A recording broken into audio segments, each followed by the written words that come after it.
تو کہتے پھر مجھے مخاطب کر کے فرمانے لگے فرید وہ تو فقیری کرنا ہے کہ رب نہ لڑائی لینا ہے. بابا صاحب فرماتے ہیں میں نے آگے سے عرض کی حضرت اس میں لڑائی کیا ہوئی؟ تو فرماتے ہیں حضرت خواجہ معین الدین چشتی اجمیری فرمانے لگے فرید جو دی مرضی ہے کہ تنا خشک رہے تو ضرور انوارا کرنا ہے. نیکی کر دریا میں ڈال. میں حضرت آپ کی اولاد کے لیے دعا کر رہے تھے, انہوں نے ہاتھ کھڑے کیے تو آپ نے کیوں نہیں کیے؟ فرمان لگے جب میں ہاتھ کھلا رہا تھا کافر ہو جانا تھی. میں حضور ہو کے فرمان لگے اولاد نہیں ہے تو کس کی مرضی سے نہیں ہے؟ میں حضرت اللہ کی مرضی سے. فرمایا پھر میں کون کتا ہوتا ہوں اس کی مرضی کے خلاف ہاتھ اٹھانے والا ہے. حضرت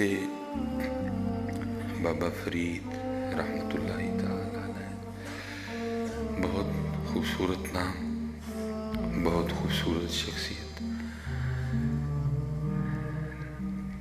آپ فرماتے ہیں کہ میں, کیونکہ آپ کتب صاحب کے مرید ہیں, لیکن آپ فرماتے ہیں کہ پہلے میں بھی مرید ہونے کے لیے حضرت خواجہ معین الدین چشتی اجمیری رحمۃ اللہ تعالی علیہ کی بارگاہ میں گئے, کیونکہ اس وقت نام تھا آپ سلطان الہند ہیں, تھے, ہیں, رہیں گے انشاءاللہ. اور یہ اللہ نے عطا کیا ہے جن کو, ٹھیک ہے, یہ اللہ نے عطا کیا, یہ اللہ کے رسول نے عطا کیا, ٹھیک ہے, صلی اللہ علیہ وسلم. آپ فرماتے ہیں میں پہلے مرید ہونے کے لیے اجمیر شریف گیا, تو کہتے جب میں وہاں پہنچا نا تو حضرت خواجہ معین الدین چشتی اجمیری رحمۃ اللہ تعالی علیہ ایک خوش تنے کے ساتھ ٹیک لگائے بیٹھے تھے, ٹھیک ہے, درخت تھا کٹ بھی گیا تھا اور جو اس کا تنا رہ گیا تھا وہ خشک ہو چکا تھا. تو کہتے ہیں جب اللہ والوں کی مجلس میں جاؤ تو اپنے خیال کنٹرول میں رکھو, کیونکہ یہ دلوں کے جاسوس ہوتے ہیں, یہ پکڑ لیتے ہیں دلوں کے خیالوں کو, یہ صاحب فراست ہوتے ہیں, یہ اللہ کے نور سے دیکھتے ہیں, ٹھیک ہے. کہتے میں جب پہنچا نا تو میں نے کہا دل میں, او فرید اتنا سفر کر کے آیا لیکن تیرا سفر کرنا تو ضائع گیا. یہ ایک ایسا اللہ کا ولی ہے کہ تنے سے ٹیک لگائے اور تنا خشک رہ جائے, ٹھیک ہے. تو بابا صاحب فرماتے ہیں میں جب جا کے بیٹھ گیا نا تو خواجہ صاحب نے اس خشک تنے پہ اپنی نگاہ مبارک ڈالی ہے, تو آپ فرماتے ہیں وہ تنا سرسبز و شاداب ہو گیا, ٹانیاں نکل آئیں, پتے آ گئے, پھل پڑ گئے. کہتے ہیں آپ نے پھر ایک نگاہ ڈالی وہ پھر خشک ہو گیا, آپ نے پھر نگاہ ڈالی پھر سرسبز و شاداب ہو گیا. آپ نے کو 2-3 بار اس طرح کیا. تو کہتے پھر مجھے مخاطب کر کے فرمانے لگے فرید وہ تو فقیری کرنا ہے کہ رب نہ لڑائی لینا ہے. فرید تو فقیری کرنے آیا کہ رب سے لڑائی لینے آیا. تو بابا صاحب فرماتے ہیں میں نے آگے سے عرض کی حضرت اس میں لڑائی کیا ہوئی؟ تو فرماتے ہیں حضرت خواجہ معین الدین چشتی اجمیری فرمانے لگے فرید جو دی مرضی ہے کہ تنا خشک رہے تو ضرور انوارا کرنا ہے. آئے ہم بھی لڑائی لینے نہیں تھے, آئے ہم بھی بندگی کرنے تھے, لیکن پا لڑائی بیٹھے ہیں پاویں کسی نے غصہ لگے, کیونکہ پچھلی باری پاویں غصہ لگا سارے. آئے ہم بھی بندگی کرنے تھے لیکن پا لڑائی بیٹھے ہیں, لڑائی نہ پائیے بندگی کریے. آئے ہم بھی بندگی کرنے تھے لیکن پا لڑائی بیٹھے ہیں, لڑائی نہ پائیے حضرت جی, بندگی کریے حضرت جی, کیونکہ زندگی آمد برائے بندگی, زندگی بے بندگی شرمندگی, شرمندگی. ہم بھی بندگی ہی کرنے آئے تھے, ڈال ہم نے لڑائی لی ہے. سائیں ہم نے تو حضرت جی ایسے ایسے بندے دیکھے کہ قربان جاؤں. اسی سائیں جی تو لاہور پڑھتے سن, وہاں ایک ہم نے ملنگ دیکھا لیکن خود کو چھپا رکھا تھا, اور چھپانا ہی چاہیے. مطلب نفل کا مزہ ہی تب ہے جب وہ چھپا رہے, جو کھل گیا پھر مزہ تو نہ ہوا. فرض تو بھائی جماعت سے واجب ہے پڑھنا, لیکن نفل کا مزہ تب بھی ہے کہ چھپا رہے.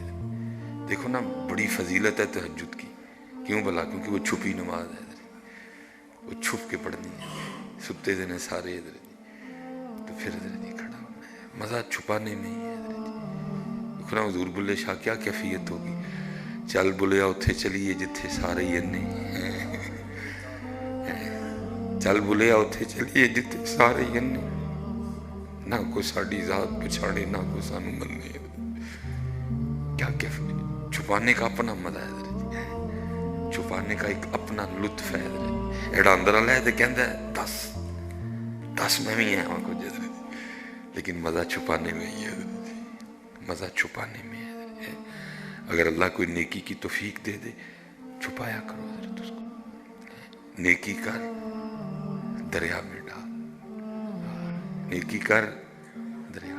फिर जब वो कभी तेरी जिंदगी में कोई तूफान आ गया ना, कोई सैलाब आ गया, फिर वो तेरी नेकियां कश्ती बन जाएंगी। फिर तू दरिया में डाल ही नहीं रहा, तू तो फेसबुक पे डाल रहा है, नेकी कर दरिया में डाल। तो ये मेरा साल डेढ़ हजरत से याराना ना, मुझे इतना भी नहीं पता चला हजरत की औलाद ही कोई नहीं, कभी कहा ही नहीं कि मेरी औलाद कोई नहीं है। सहाबा के लिए लिखा है जब वो बीमार होते थे ना, खुद को घरों में छुपा लिया करते थे, जितनी देर ठीक नहीं होते थे घर से बाहर नहीं निकलते थे। क्यों? कोई जिसको पंजाबी में कहते हैं को पता लेना है तो कोई इंज दी गाल ही ना निकल जाए कि रब नाराज हो जाए, बेशक भी में पकड़े ना जाए। इमाम गजाली ने लिखा सहाबा जब बीमार होते हमारे अकाबरीन वो खुद को घर में छुपा लेते, किसी को बताते ही नहीं कि हम बीमार हैं, कि ये ना हो को तीमारदारी करने आए को मुंह से इस तरह की बात निकल जाए कि पकड़े जाए। वो लिखा ना एक दिन हजरत राबिया को सर में दर्द हुई तो उन्होंने सर पे ना वो कपड़ा बांध लिया दर्द की शिद्दत कम करने के लिए, ठीक है जी। गैब से आवाज़ क्या आती है, राबिया हमने इतनी नेमतें तुझे दी, उसका तो कभी तूने इजहार नहीं किया, आज थोड़ी सी सर दर्द दे दी सबको बताती फिर रही है। खासा नहीं गल्ला वक्री होंगी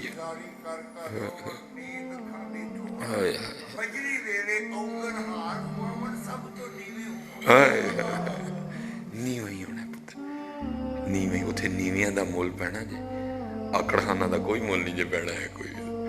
बल्कि नबी अलैहिस्सलाम तो फरमाते हैं जो मुतकब्बिर हैं वो बरोज़े क़यामत चींटियों की शक्ल में उठाए जाएंगे।